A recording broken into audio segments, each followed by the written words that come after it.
Starting with the third session, that is power, I request Mr. Karan Dhol, Director, Global Energy Private Limited, to come on the dais. Mr. Karan Dhol is a Director at Global Energy Private Limited. He has 13 years of experience in energy sector with a focus on policy regulation and energy generation. Starting out as a regulatory analyst for a Mumbai-based NGO, he has worked on various adventurous endeavors from structuring and helping set up one of Sri Lanka's first biodiesel refinery companies on an end. We welcome you, sir.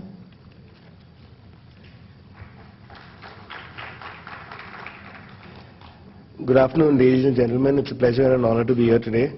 Before I start my presentation, I'd like to humbly submit to ma'am who's presenting before me that instead of suggesting a pedestrian system, I'm sorry, I know this is a long issue, but instead of suggesting a pedestrian system, let's look at a pool travel system. So the idea of carrying bags immediately go tram or something like you have in Europe. Okay, now today I'm here to talk to you guys about sustainable energy development in Belgaum. My agenda basically starts off with the difference between development and sustainable development. Now, let's start with the myth of profit. The economic definition of profit is the difference between revenue and opportunity cost of all resources used to produce the item sold. This definition includes implicit returns as costs, because profit is a surplus in this definition. It should not persist in industries in which entry is easy. Whenever a surplus exists, new firms should flow into an industry, bidding up the price of resources and bidding down the price of output until profit in the economic definition is eliminated. Profit should not exist in the long run equilibrium. The problem with this definition is that it ignores implicit returns. Small enterprises may seem to have a profit when costs are subtracted from revenues, but this may only be because the owners do not pay themselves a wage. Let me give you an example. Whether it's a kirana shop or a local general store, they look at their cost of procurement and the revenues returned. Whatever is left in the middle is termed as profit. However, they have not factored in the enterprise value of the people, the owner himself who sits there day in and day out. There's no value ascribed to his contribution. We're talking about setting up of parking lots and all kinds of things. Now, like ma'am rightly pointed out before me, that you need to ascribe the actual value of the land to the land while determining the prices. You guys must be wondering, I'm here to talk about power, why am I talking about profit? Okay. The thing is, when you look at a business or an opportunity, simply we calculate the numbers and we try and figure out how much money can be made, what can we get out of it. But no one looks at the social aspects of it. What is the impact of this project? What am I doing to the community? For example, I set up, say, a shop which deals in alcohol. Sorry. I set up a shop that deals with alcohol. What is happening to the neighboring kids? I mean, what is my net impact? Not just balance sheet profitability. Now, for example, when a company puts in a certain amount of money into a project and they get their revenues back, if that capital, if that money came with a loan, then the actual representative value of that profit would be captured in the loan itself. But however, if it was self-funded, that the entire interest value would disappear. I mean, it would be termed as profit. Okay. Now, inclusive development requires us to explore two types of school of thoughts. Let's first talk about pack mentality and compare it with alpha loyalty. You know, when people want to insult someone, they call him a dog, or they say he's a ghidar, he's a wolf. And that is supposed to be insulting. I'd like to humbly submit it's a compliment. Why? A pack of animals, when they get together, they defend and protect the weak. And the only one that ever gets challenged is the alpha male. Whereas alpha loyalty is what we humans do, where people who have the resources or who are more equal than the rest, everything is designed for them or to help them, and the person who gets exploited in the process is the common man. Now, once we decide that we no longer want to go with the alpha loyalty and work somewhere in a middle path between both, then we need to look at things like fractional ownership and sense of belonging. The largest issue today faced by most projects in industry is that land acquisition or agitation from neighboring neighbors. Now the minute those neighbors or those farmers actually own a part of the project, that changes the entire dynamics of the situation. We should also be looking at community-based remunerative projects to support social activities. Instead of looking at the community as something that always requires funding and always requires help, why don't we create a framework where the community itself can generate revenues to sustain its own social development? Also, another important factor to look at in inclusive development is whenever any activity of ours, whether it's road widening or setting up of a mall, the minute it displaces someone's occupation or his home, it needs to be substituted. Because if we don't do that, then there's going to be absolutely anarchy in the future. And I'll explain why in a second. Now once we get into doing all this, it is of prime importance that information dissemination and education is done properly so that every stakeholder concerned is well aware of the actual issues and doesn't get swooned or swayed with certain minor political motives. Now, what is the cornerstone of democracy, especially our democracy? The cornerstone of our democracy is the people's will and willingness to accept the laws of the land. But the minute the laws of the land no longer protect you, no longer help you, no longer serve you, what you have is a growing sense of disbelief, disconnection, and worse than that, extreme movements such as nationalism. Now, sorry to bore you guys, but for a second I want to talk about national maturity. As a nation grows, we used to be a third world developing nation. We are now almost a superpower. We are almost now a developed nation.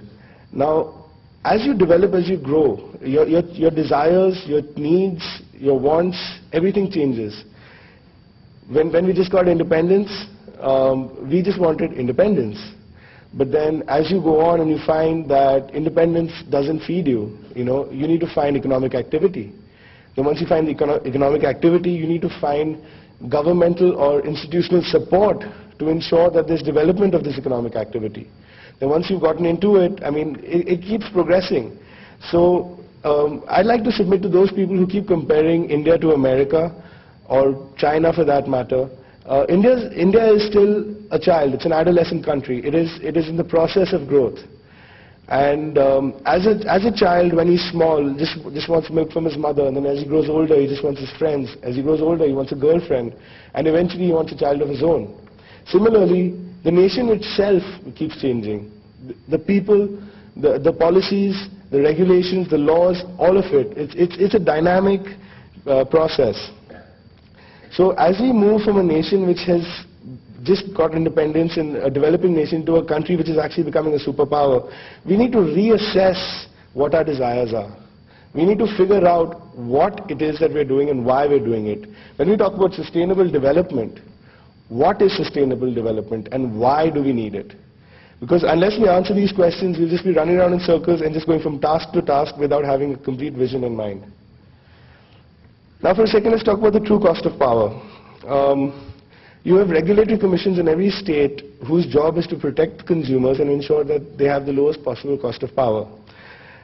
But what is happening now is because that cost of power itself is not sustainable, the state government utilities cannot provide power continuously to everyone. Now while we argue that we want cheaper power, we seem to totally forget the fact that without this power, there is no development. You can't pull out water from an irrigation pump set without power unless you have diesel. You can't study in the night without a light. You can't run a computer to do your business process, whatever it may be. Power today is as essential as water or food, because without it, there is no economic development. As of today, what most industries and cities land up doing is they replace their power need with things like generators. Now, I'd like to submit that generators per se are a great invention, but they have a large environmental impact, as well as the fact that the cost of that power runs in the range of 10 to 15 rupees per kilowatt, which is about almost 3 to 5 times of what we pay as regular energy charges. Now, what does Belgaum need? Belgaum needs renewable energy. As we're all talking about sustainable development and ensuring that we don't have too much pollution growth and, to keep the city beautiful, make people want to come from polluted cities to this city and make this place flourish. Now the options that are out there are many, but only a few are applicable to Belgaum. You've got wind and micro wind projects, some of which we see along the national highway. You've got solar photovoltaic, you've got solar thermal, geothermal, hydro, that's from water, biomass based like all the cogen units in sugar factories we have, biofuels like biodiesel and synthetic diesel, and municipal solid waste to plasma, which according to me is definitely the need of the hour for Belgaum. Let's start with wind and micro wind. I'm going to spend a few minutes trying to share with you what are the hurdles and obstacles with these different technologies, so it becomes easier for us to go through a selection process. Now there are two types of wind turbines, one at the horizontal axis and one at the vertical axis. The ones on top, the ones that we see on the highways, those are the horizontal axis, right? Yeah. And the vertical axis wind turbines are actually designed for houses, the smaller turbines, to cater to a partial requirement of a house. The advantage of these ones, the micro ones, is that it doesn't impede or interfere with air traffic control. There's no large land requirement. In fact, this university itself is a prime candidate for having such micro turbines on top, because of the large surface area on the roof. Now let's for a second talk about solar thermal power. Basically the funda over here is as simple as the solar geysers we see or the solar cookers we see, where the sunlight is collected and reflected using mirrors onto a linear power tower up there. And basically what happens is this heat is captured by salt in a hot, which is then sent to a hot salt tank. And that heat is then transferred to water, which becomes steam, and using a steam turbine, electricity is generated. The other is the vertical power tower, where you have the beautiful image at the bottom, where you've got all these mirrors and heliostats, which are placed all around, and it's probably, you're looking at a 30-acre piece of land over there.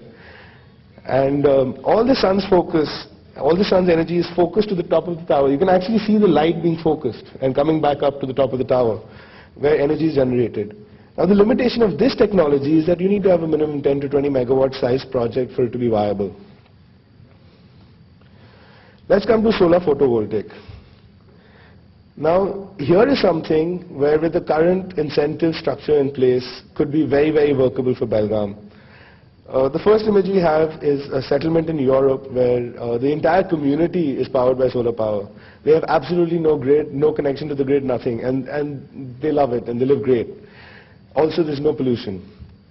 Now, again, this university, the amount of rooftops it has, phenomenal potential. The second image we're looking at is a new path-breaking technology called XCPV, also known as extremely concentrated photovoltaic.